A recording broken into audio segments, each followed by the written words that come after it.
Your first 30 perfumery raw materials. That is the title of this video, and that is what I'm going to be covering. So if you're looking to get into perfumery and you don't know what to buy, you don't know what to start with, then definitely watch the end of this video. So as someone who teaches perfumery on YouTube, a question that I get a lot, and I mean a lot, is I'm new to perfumery, I want to get started, but I don't know what to buy. And this is completely understandable, because if you look online, you'll find hundreds of fragrant raw materials which you can use, and there are thousands of them in the world. So how do you know which, few to begin with? Especially, if you're on a budget like most people, how do you know the best things to get? So that is the topic of this video. Now, this is actually something I've been thinking about for a while. And part of the reason for that is because I've been thinking about releasing, or trying to release, a starter kit on my online store, The Fragrance Foundry, which is an online supplier for perfumery equipment primarily. But I also wanted to have a starter kit. So, if you're a beginner and you want to get your first set of raw materials, you could pick up something which would be, what I think at least, is the, let's say, ideal kind of starter kit. So I've done a lot of thinking about this, and when thinking about which are your first raw materials, what should be included in such a starter kit, I think there are a few important factors.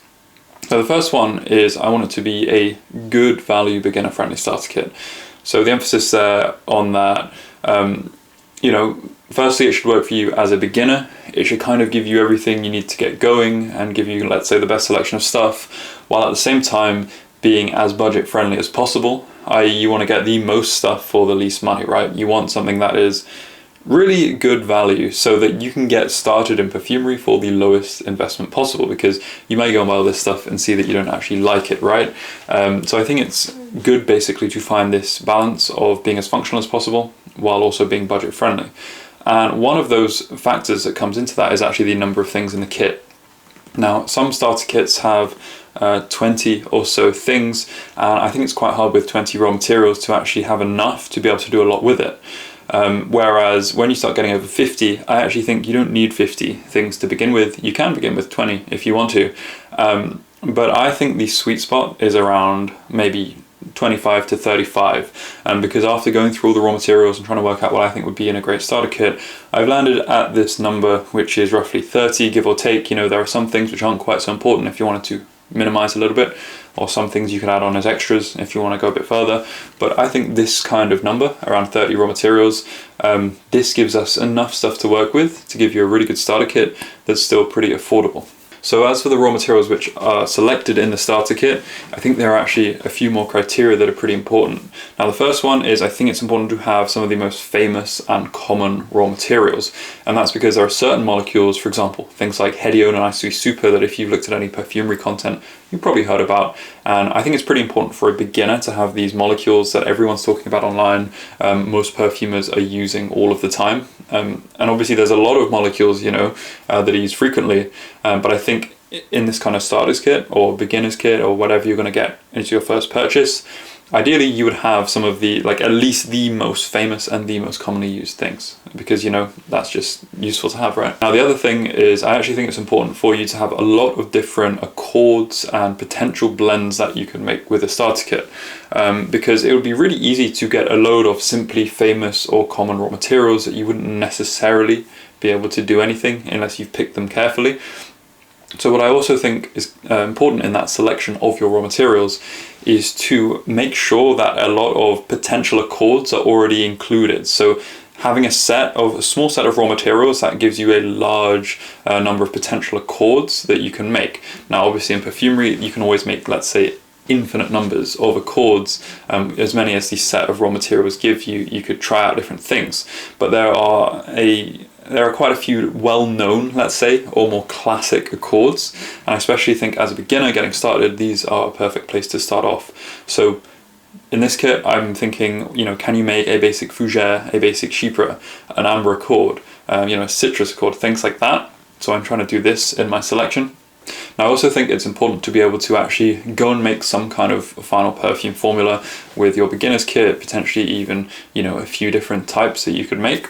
So again, for this, it's important to be able to have at least a mixture of top, mid, and base notes, and also to have a mixture of both raw materials that can scaffold out and give general structure to a perfume, and also raw materials that can actually make up part of the personality of the perfume. So there's a lot of things to think about. However, I spent a while thinking about it for you with all of my experience, so that, if you're a beginner and you're a bit lost, you can now follow this list, and hopefully this will get you quite far with a minimal investment. Okay, so welcome to the landscape of perfumery raw materials. So I'm going to use this picture as a little bit of an analogy. So we've got a lovely landscape here. Now the thing about this landscape is it's got loads of different biomes. So for example, at the front here, you've got this cool little deserty like scrubland. In the middle, you've got this grassy plains, which looks completely different. Then you've got this nice river, aquatic area with these little mosses growing in the sea. And then you've got an island in the middle with a cool little rock. And again, this looks completely different. Maybe some insects live in here. You've got this kind of, on top of this cliff, you've got this, you've got these like pine trees, this like conifer forest. And then out in the back, you've got all these mesas, this like arid desert. You've got like a kind of volcano, maybe there's lava inside of here. And in the back, you've got loads of snowy mountains. Oh, and then up here, of course, you've got like the celestial stuff as well. Like you've got the moon, some stars. And then up here, you've got some nice clouds. Now, the point I'm trying to make is that if you think about all of the raw materials in perfumery, there are thousands of different raw materials, and you can imagine them a bit like species of, say, different plants or animals that sit across the landscape. Now, there's a lot of different ones. Obviously, we can't cover them all in a starter kit. And some of these species are very common. You find them in lots of different biomes, whereas some of them are very niche. So for the starter kit, I want to focus on trying to cover a fairly wide variety of these different biomes, like different categories, classes of raw materials. And then also specifically, or particularly, try to focus on the common ones, so that when you're going to, let's say, paint your own landscapes or do your own, renditions, you've got the tools that are going to help you make the most things possible, right? So we're going to have a limited number of raw materials, but I want to make it so you can, we pick a good selection so we can do as most as possible with them. So this video is going to be the 30 raw materials, which I think are a good 30 to start with. So we're going to start off with citrus. So citrus raw materials, this is a very important classic perfumery category of raw materials, and these ones are all very like zesty, like juicy, fresh kind of smells. Most of them are top notes, so they're going to be, that smell that comes out of you, especially when you're opening a perfume, when you're spraying it. And let's see what I've put. So the first one I think is very important is Bergamot FCF. Now, bergamot is probably the most famous citrus raw material in perfumery. It's been used traditionally, used in a lot of traditional perfumes, but it's also still used today. It's just a very nice, fresh, zesty, uplifting smell. It's also what's used in Earl Grey tea, so you can get an Earl Grey tea note with it. That's much more of a niche use case. But the thing about bergamot is also a bit longer lasting than some of the other things. So this is quite useful because it helps often have your citrus note, which is usually very, very fleeting in perfumes, last just that little bit longer. So bergamot is, I think, very important to have. If you're going to pick one, just pick bergamot. Now, FCF stands for furocumarin free. And the thing about bergamot oil is that natural bergamot you find, it contains a certain type of chemical, or the class of chemicals is called furocumarins. And essentially, they're a little bit dangerous because they're photosensitizers. So when they get on your skin, they can react with the sunlight and cause you kind of nasty burns. So because of that, normal bergamot is actually quite heavily restricted for use in perfumery. Now, there's another type of bergamot you can get called Bergamot FCF, standing for furocumarin free, so it's had these removed, and it smells very, very similar. However, it's just a lot safer, so this is one I recommend you go and buy. So next then we have orange oil. Now, orange oil is just another very classic top note, and it's, not much for me to explain here. It's the smell of oranges. I think it's a pretty essential one. So I would say as a beginner, it's a very useful note to have. Now, on top of this, we've got lemon oil. So again, not the most interesting thing ever, but it's just one of those nice, fresh, zesty citrus notes you can use all the time in lots of different types of perfumes.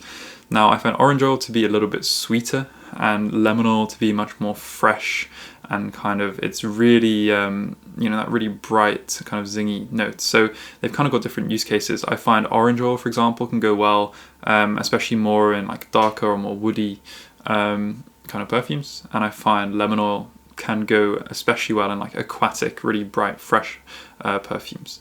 Now, of course, you can use all of these three together to go and make a citrus accord. So This is the idea of the kit, is like there's a lot of different things that you can do with it. Now another thing that you could add, this one isn't quite so fundamental, I wouldn't put this in the core kit, but something you could optionally add is one of the aldehydes. So for example, aldehyde C10, this one smells a little bit like the kind of waxy orange peel. So especially if you want to take your citrus note and add that little bit of extra sparkle and lift to it, an aldehyde is something you can use, or to go for a little bit of a citrusy effect in your top note without actually using a citrus. Again, so you go for a fresh air kind of thing, then you can add one of these aldehydes. So these aliphatic aldehydes, as they're called, you don't need to know too much about them in your very first steps in perfumery, but there are lots of different ones going from C8 up to C12 are the main ones. And you know, if you want to add on one of those, just so you know what an aldehydic smell, you might have that term thrown around. If you want to know what that smells like, then you could always pick up one of the aldehydes as well. Right, so next we have the aquatic or marine category. So in this category, I've put a couple of things. So the first one is if you want to have that classic aquatic note. There are a couple of things which are really commonly used here, and these are helianal and calone. And these are essentially if you want to get that really fresh, watery smell that actually smells a little bit like water or something like that. They also both have a little bit of a fresh kind of melon smell, you know, that kind of juicy, watery smell you get when you have a melon. Both of these often are used together, helianal and calone. The thing about calone is it's extremely powerful, which makes it a bit harder to dose as a beginner. And also this one is quite a polarizing smell. So often some people just have grown to hate the smell of calone because of some of the perfumes it's used in. So I'd recommend having helianal first, because you can actually use this in other perfumes that aren't strictly aquatic perfumes, just for a little bit of a fresher effect.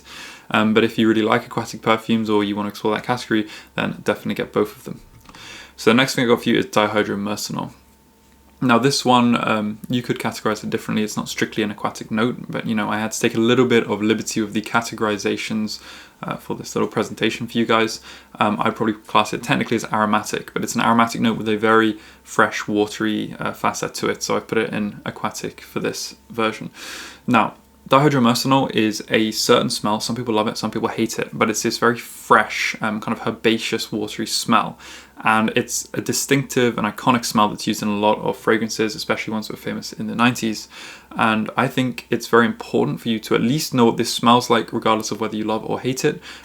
Because, you know, if you hate it, then at least you know what it is, and then you know to avoid it. But if you love it, then, you know, you can do a lot of really nice things with this, and you can either dose it very strongly to give you that strong effect, and it really helps your perfume smell like some of those classic perfumes, you know, like Davidoff Cool Water, especially if you combine it with the helianal and the calone. Or if you just use touches, like little small amounts, you can actually just freshen up your perfume. So I think this one is really core raw material.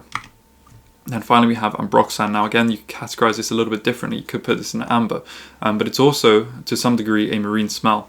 And this is actually a molecule that was originally used, not directly, but because it was found in something called ambergris, which comes from Wales. Now this is classically used in perfumery, but now they've worked out to synthesize this much more pure version of the molecule, and this is used in most commercial perfumes as kind of like an exalting agent, so it kind of boosts it up. On its own, it's got a very nice, like a bit of an ethereal, serene, ambery marine smell, very nice. But you can put in a lot of things just to boost them. It can help a little bit with fixation and just amping up your perfumes, making them a bit more rounded, making them just smell a little bit better. It's almost like adding, sometimes you could say, your MSG to your perfume. Right, so next we're going to move on to the traditional notes, as I'm categorizing them. So this is not a proper category in perfumery, like traditional notes, but as you'll find with categories in perfumery, categories on perfumery can kind of change depending on the context, and there's actually a lot more in terms of categorization. I can't cover that in this video, but I will cover it in my online course. However, for now, for the purposes of this kit, I thought it was more appropriate to pick categories that were logical for the kit rather than just put everything in, let's say, what would technically or more canonically be its main category, because then you might have categories with just one thing inside of them. So, you know, and in the context of the kit, I think it actually helps you use the kit by categorizing them in this way. So in this traditional category, I've put things which help you make up traditional accords, specifically things that we use traditionally to make up perfumes. Now, some of the notes that we use traditionally are scattered around the categories, and I'll talk about those, but these ones specifically definitely have a little bit of a traditional theme to them. So firstly, we're going to start off with labdanum. Now, labdanum absolute is one of my favorite raw materials in perfumery. This smells lovely. It's like a very warm, balsamic, resinous kind of smell, a little bit of a honey. It's definitely got an amber side to it. And for this one, you can either use the Absolute or the Resinoid. It doesn't really matter. Now what you can go do with this is you can firstly go make a classic amber accord, which is in combination with vanillin, which I put in the sweet note section. But it's also, vanillin's technically a traditional note too, because it's been used for about 100 years or so. But also then you've got a chypre type formula. So a chypre is another very classic perfumery accord, and you need labdanum to go and make that. Now, as well as chypres, you've got another very classical type of accord, and all of these accords, the amber, chypre, and fougere, which is this third one, you can actually make up a basic version with the kit. I did that on purpose, very intentionally. But these three are also very useful in your fougere. So you've got lavender, you've got Veramoss or oak moss, and amyl salicylate. So in a fougere, you would use something called coumarin, which again is in the sweet note section, so we'll talk about that in a bit. And you'll actually find a lot of these traditional notes. You can actually kind of, use a lot of, there's not that much difference between the chypre and the fougere. So you can kind of use the notes found in both of them and kind of mix and match a little bit here and there. But essentially, lavender is that kind of very classical, let's say, herbal top to mid note. So if you want a kind of, a bit of a herbal smell, a bit of an aromatic smell, a bit maybe rustic, and it's also a little bit soft and sleepy. So lavender, you can use that, in different types of perfumes or as part of your fougere accord. Then Veramoss or oak moss. So probably more traditionally you would have oak moss as a key note. However, oak moss became quite restricted by the IFRA, and also oak moss is quite a thick smell. So it's imagine a thick, a little bit of a tangy kind of deep, a little bit of an earthy, woody, mossy smell. Now Veramoss is the main constituent inside of oak moss, but it's a lot less, well, it's not restricted by the IFRA firstly, so you can use as much as you want, and it's a lot cleaner smelling. So oak moss itself is imagine purely unfiltered kind of smell with a lot of darker kind of natural elements to it, whereas Veramoss is a much cleaner single molecule which encapsulates a lot of the smell, but it's sweeter, it's more powdery, cleaner, and it's therefore probably a little bit more versatile. And because again, it's not restricted, unlike the actual oak moss, you can get an IFRA unrestricted version of oak moss, by the way, or a less restricted version, so you look out for that. But I would recommend, if you're not going to buy both, then probably actually start with Veramoss. Now we've also got amyl salicylate, and this is another very classic note. It was used a lot in fougères. It's not actually integral to the structure of a fougère, but nonetheless it was used often a lot alongside them, and it was said at the time to kind of contribute towards a little bit of a clover smell, so that's why I put the picture of the clover here. And this thing, I also find it's got a slight little bit of a violety facet to it. It's got a bit of a cleaner facet, a little bit soapy. That's probably because it's used in so many soap formulas traditionally. But again, I think this one is actually very useful. And it also serves as an introduction to the salicylate class of raw materials. And you can see how those, make different effects in your perfumes. So finally then, I've got patchouli essential oil. Now this one is really important in perfumery actually. Patchouli as a smell is very herbaceous and it's quite pungent, earthy. And a lot of people, or some people don't like it at all. Some people really hate it, some people really love it. But there's different levels of using patchouli. Yes, you can make a patchouli bomb like perfume where you just go and stick a lot of patchouli in it and you'll get a very 60s head shop kind of smell coming out of it. But that's not the only way to use patchouli, and even if you don't like patchouli, there are lots of other ways of using little small amounts in certain compositions to actually give very good effects. So this patchouli can go in both your chypre and your fougere, first if you're doing a traditional perfume, but also in more modern Gourmand style perfumes, you can mix it with sweet notes to make like a Gourmand thing, inspired by Angel, that kind of perfume. So you can mix it with your vanillin, and then you can just experiment with patchouli as it's a base note. You can see what adding a little bit of patchouli, or a lot if you like it, does to your base note, and you can use it to construct different base notes. So you can use it in combination with your musks, your woody ambers, to give certain types of effects. So I think patchouli is pretty important. Right, so next, talking of musks, look at these guys, come on, look at them. This is my little musks, right? They're all little happy musk buddies, and they all look kind of fairly similar but different at the same time. And that kind of summarizes the musk. So there's a lot of musks in perfumery, and most perfumers have a large palette of musks, and if you get serious about perfumery, then at some point you should do that too. However, to begin with, you want to start somewhere. So let's think about, adding, I would say, a kit of like kind of 3 or so musks, and you should be able to get quite far with just that. So the first one that I would suggest, the one that I like to use most, this is like my most used musk, I think it's just extremely nice and useful, is ethylene brassicate. Now this one I think it just sits nicely in the middle of all the musks. It's a little bit sweet, it's a little bit powdery, it's a little bit soft. It kind of does a little bit of everything. It's a bit clean, fresh, it's a bit animalic as well.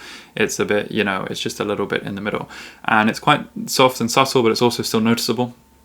So you can put this in pretty much any perfume especially that you want to add something in the base note to. It can kind of create this nice soft effect in the base note. So I would say as your go-to musk, this you can't really go too wrong with. Now the next musk that I put in the kit is something called Galaxolide. Now this musk is maybe the most famous musk of all, and one of the most widely used ones. I myself actually don't get on so well with that musk because I'm a little bit anosmic to it. I don't smell it very well at all. So this is actually a common thing with musks. A lot of musks, because they're very big molecules, not everyone can smell all of the musks. So actually a lot of the reason lots of different musks you use can be because if you've got a lot of musks, usually everyone's got at least a few of them that they can smell. And this is because they're big molecules and it gets to kind of the limit of what your nose can actually detect. So Galaxolide is a very traditionally popular one, and because of that, I think it should be in the kit. You may not have the same experience as me, and also this one goes in as part of the Gourmand accord, which is a very famous accord, and I wanted you to be able to make that accord with the beginner's kit. So for that reason, I included it. Now the problem with Galaxolide is it's actually got a lot of environmental concerns a bit more recently, because it's found to be very persistent in the environment. It just doesn't really biodegrade, and so much of this is used in like laundry detergent and stuff like that, that actually it's starting to become a little bit of a problem. So if you want a more environmentally friendly version that, doesn't have these biodegrading problems, something that you may be able to smell if you can't smell Galaxolide like me, you can try Romandolide. Now in perfumery, there is never really usually a one-on-one replacer that does an absolutely perfect job. Some cases a little bit better than others. With Galaxolide, there isn't anything that absolutely just, will do the exact same thing as Galaxolide. So it's not just like, you can think, oh, if I have Romandolide, it will be the same. But the general consensus seems to be that Romandolide is probably the closest thing if you want to drop something in place of it. So, you can go and get Galaxolide or Romandolide or both. It's up to you. Now, aside from that, I think because musks are quite an important category in perfumery, because they're one of the things that really make your perfumes last longer, and it helps you construct your base notes. I thought, why not have a free choice of another musk? So there's a few different options you can pick. So firstly, probably my favorite one is Habanolide, and this one is a clean hot iron musk. So it's like that smell when you do the ironing. It's a bit of a hot metallic smell, and it's quite modern. I really like it. Another one you can do is Muscanone. This one is a little bit more powdery, it's quite strong. So if you want to have a nice musky powdery base note in your perfume, you can drop in a little bit of Muscanone. Now while Muscanone is a bit more of an animalic musk, you've also got Ambretolide, and this one is actually naturally found in ambret seeds, which is a type of plant. This one is actually quite a powerful musk that comes through in all kind of stages of your perfume. It's a little bit sweet, a little bit powdery. So this one could be another one you might like. And finally, you've got something like Edenolide, which is a bit different actually from some of the other musks. So this one is a musk which has a bit of a top note impact. So this one often comes a bit more in the top note. It doesn't last necessarily as long as the other musks, but this one is a bit sweeter, a bit more fruity. So if you're going for like a sweet fruity composition, this could be a really nice musk to drop in to get a fruity, clean, fresh berry effect in your perfume. There's a lot of different options for the musks. It doesn't really matter what you pick. I would say ethylene brassicate is probably, in my opinion, the most important one to have. I think Galaxolide you ought to have, and then, pick something else as well. Right, so next we have the sweets or gourmand notes. So this is quite a broad category. If you say gourmand, it strictly means like edible stuff, so this could include a lot of things like the smell of popcorn or smell of coffee. I'm going to tell you about a few things which I think are quite important to have. So the first one is vanillin. This one is actually a traditional note as well. It's been used for a long, long time. And this can really go in just about every perfume. it adds a sweet note. If you add a lot of it, it basically is a vanilla smell. If you add a little bit, it can just add a touch of sweetness. It's also very long lasting, so it's good in your base note. Now, the actual smell of vanilla that most people know is actually just vanillin, because most of the time, when the flavoring industry is making all their food products that you find in the supermarkets, most of the time, in most products, because real vanilla is very expensive, it's actually much cheaper to use vanillin, which is a synthetic molecule, and it's also used as a flavoring. It's not just a perfume ingredient. So this is actually the smell that most people recognize as vanilla. So this does a very good job at getting you a vanilla smell. Now, aside from that, you've also got another one which is used a lot in perfumery called ethyl maltol. Now this one is also sweet, but it's less vanillic, and this one is, imagine, more of like a caramelized, like toffee, a bit of a jam kind of smell.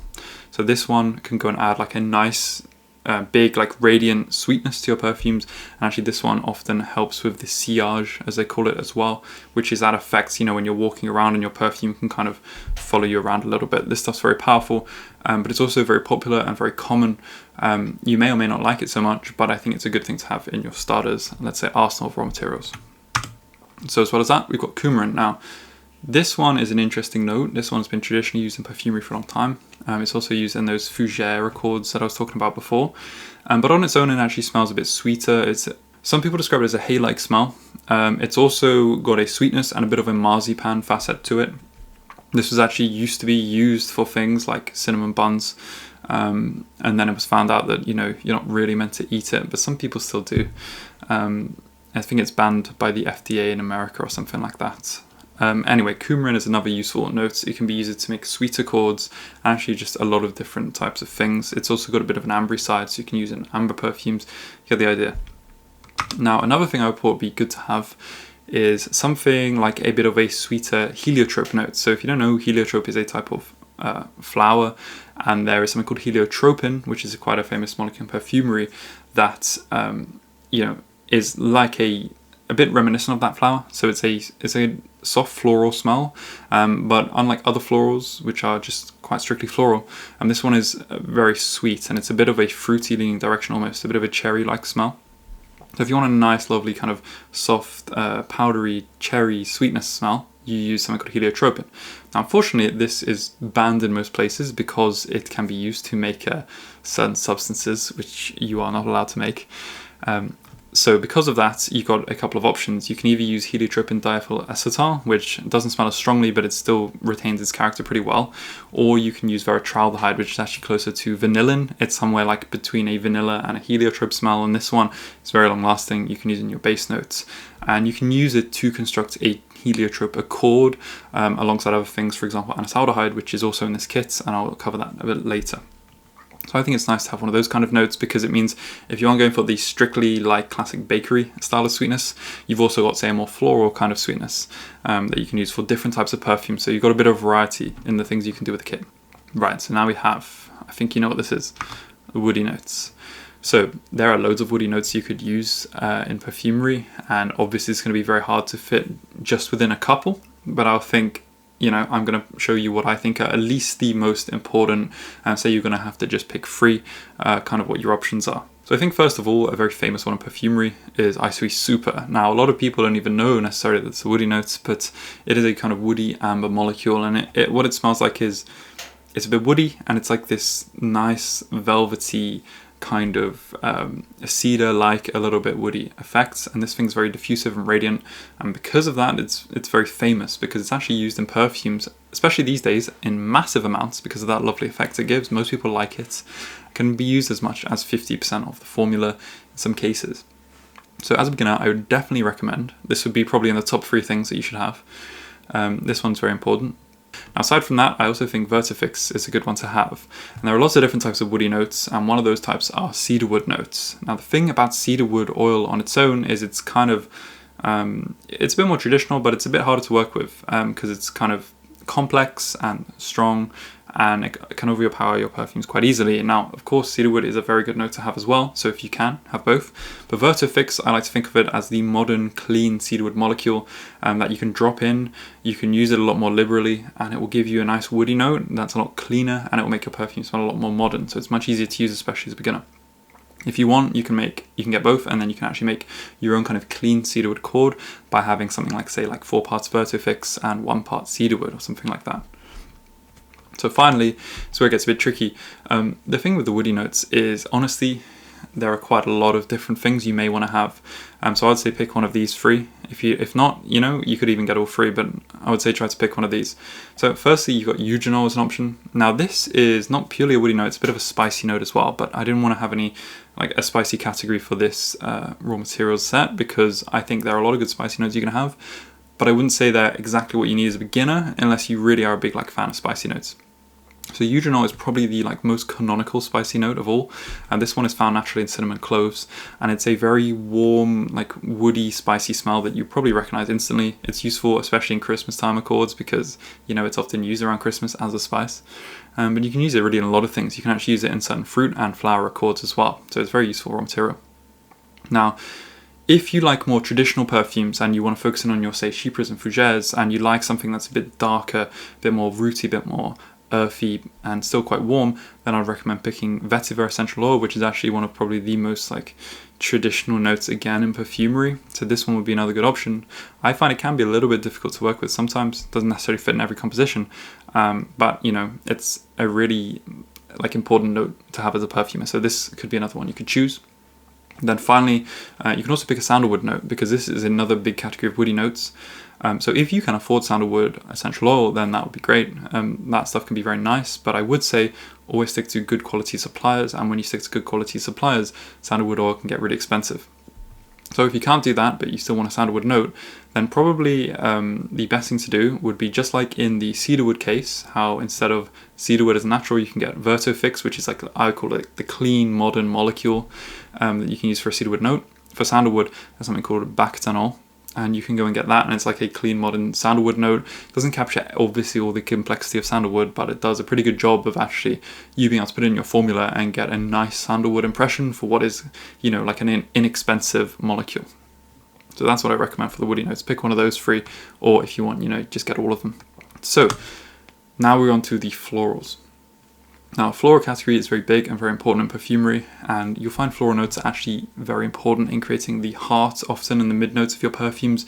They can be really important in helping them to kind of project and have a little bit of volume, so you actually notice the perfume when someone's walking around. And even if you don't want to have a floral note in your perfume, you may still add little bits of floral notes just to help your perfume perform like you want it to perform. So the first one, the classic, absolute most famous, like the ISOE super of the floral notes, is one called Hedione. Now this one is a very diffusive, transparent note. You can use it to really construct out the structure of your perfumes, and you can use it in most perfumes, honestly, and it's quite a sweet floral note, and it stems from a bit of a jasmine side of things. So it also obviously works really well with jasmine accords, but it's not actually limited to that. You can use it in a lot of different cases. Next, I would recommend getting some kind of rose thing. So you'll see with a lot of these florals, you can usually get a natural, not always, but usually a natural, which is very expensive. And then you can also make your own version via an accord. However, as this is a beginner's kit, I think that's a little bit too advanced at this stage and requires too many raw materials.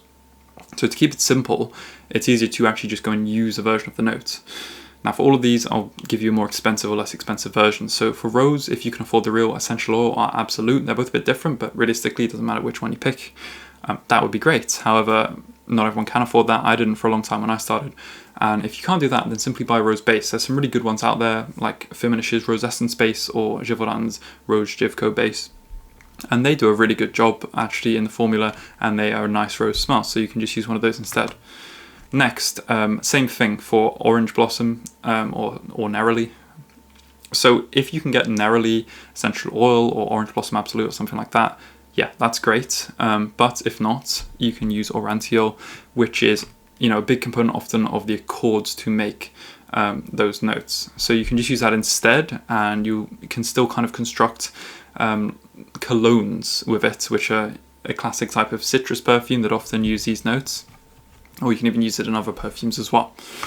Next, we've got violets. So actually, they found that a lot of the smell of violets comes from these molecules called the ionones, and there are loads of different ones, but they all smell very similar.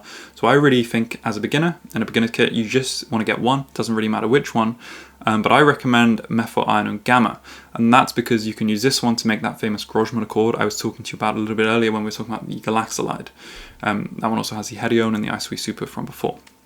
But if you want, you can pick a different ionone. So beta ionone is maybe one of my favorite ones, and that's got a bit more of a woody raspberry leaning note to it, but there are loads of other ones you can pick from as well.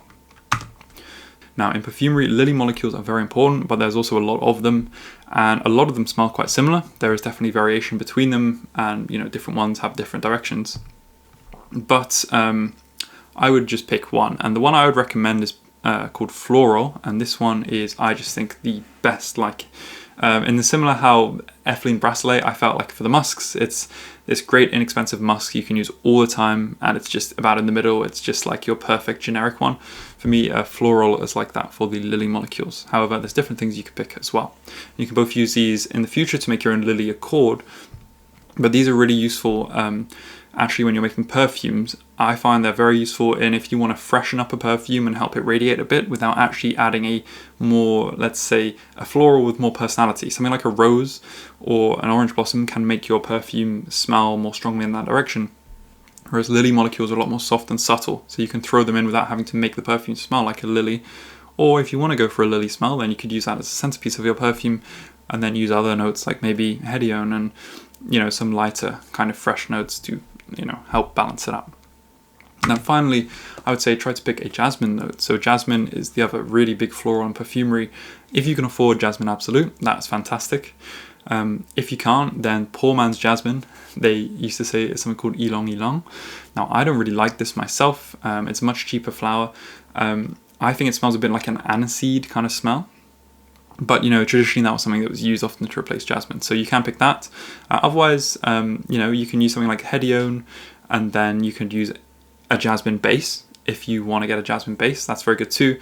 Or if not, you can also use benzoyl salicylate, and this isn't really as a replacer for jasmine, but this can also give you.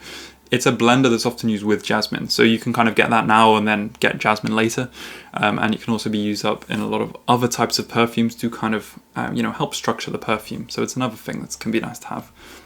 Right, so next I thought we'd add some fruity or tropical notes into the kit. So for this, firstly I decided to pick anisaldehyde. Now this is a little bit of a cherry note, but it's not super niche, like just if you want cherries, because if you did that, then you'd probably pick benzaldehyde. Anisaldehyde is a mid to base note, so it lasts a long time, and it leans in that heliotropin direction, so that thing I was talking to you about before. That makes it quite nice and useful for fruity floral perfumes. You could make sweeter fruity perfumes out of it, you could make sweet perfumes out of it, floral perfumes out of it, depending on what you use it with. So it's this nice kind of, it's a very complex and nuanced smell, but I think it's really nice, and I think a lot of you guys will think it's really nice as well. It's got a cherry facet to it, but it's got a floral facet, a little bit of a almost a hay-like facet to it as well, and it's also got a bit of a sweetness, but it's it's not too overbearingly sweet either. Now, another thing I think is good to have is either aldehyde C18 or C14. So these are quite widely used notes. Aldehyde C18 smells a bit more like coconuts, whereas aldehyde C14 smells a bit more like peaches, so it doesn't really matter which one you pick. But the thing about these two notes is they aren't actually technically, chemically speaking, aldehydes. They're technically lactones. And they give your perfume this lactonic effect. And this can be very useful to create this kind of soft, it's quite a creamy feeling to your perfumes. They work very well with jasmine notes. Also, if you want to make a pina colada kind of tropical style effect, you can use them in that. So I think it's good to have one of these at least, so you know what kind of effect they can add to your perfume. And then finally, I thought maybe the most canonical or widely known famous tropical note is Cassis Base 345B by Firmenich. Now, there are a lot of tropical notes you can use, but Cassis Base has been, perfected by perfumers at Firmenich, one of the biggest perfumery companies in the world. and they've kind of honed in the smell. It's meant to be a blackcurrant bud smell, so not actually a picture of a passion fruit, which I put here, but you can really use it for any tropical smells like mangoes, passion fruits, guavas, blackcurrant buds, that kind of thing. And it's this lovely blend of these different tropical molecules, so you can go and buy these separately if you like that kind of thing and make your own tropical smells. But if you're going to pick one thing for a starter kit, I think Cassis Space is very nice and easy to use, and it can give you a nice tropical smell to your perfume. So yeah, and with that we've covered pretty much, we've definitely covered 30 raw materials, so those are the ones I recommend. Now, you can go beyond this, of course. There's loads more categories that I haven't covered in this video and in this starter kit, and I think, these are all things you can go and explore later and get into. For example, you've got green grassy smells and animalic smells. Some of these can be like, sheep's wool, or like very comforting smells. Some of them can be a bit more like, let's say, nasty. You've got like fresh air kind of smells, ozonic smells, aldehydic smells. These are like, fresh, clean, soapy things. And then there's way more categories that I haven't even touched on. Now I will, like I said before, I'm going to touch on categorization in much more detail in my online course. But as a beginner, I think that, just looking at all the ones that I went through, I think those raw materials, looking at them in terms of those categories, can work really well for you, and I think you can get very far, by taking note of all the things I said about those raw materials, getting those raw materials, and you should be able to make a lot of accords and also make some decent perfumes out of them. So, if you're looking to purchase any of these raw materials, like I said at the start of the video, the whole idea for me originally making this kit was I really wanted to make like what I thought would be the best beginner starter kit. And since I've got the online store, the Fragrance Foundry, where I sell perfumery equipment, I thought I would add that starter kit onto that online store. So to make that happen, I've actually been working with a supplier called Harrison Joseph, which is one of my favorite perfumery raw material suppliers. I buy a lot of my stuff from them actually, and I worked with them to go and make the starter kit for the Fragrance Foundry. So they produce these starter kits, and we worked together to make essentially pretty much all of the raw materials in this video, at least the 30 core ones. And we've got that starter kit now available online. If you're in the UK, you can purchase that from the Fragrance Foundry website, or you can also go and get it from the Harrison Joseph website. And if you don't live in the UK, then good news, because Harrison Joseph ships internationally.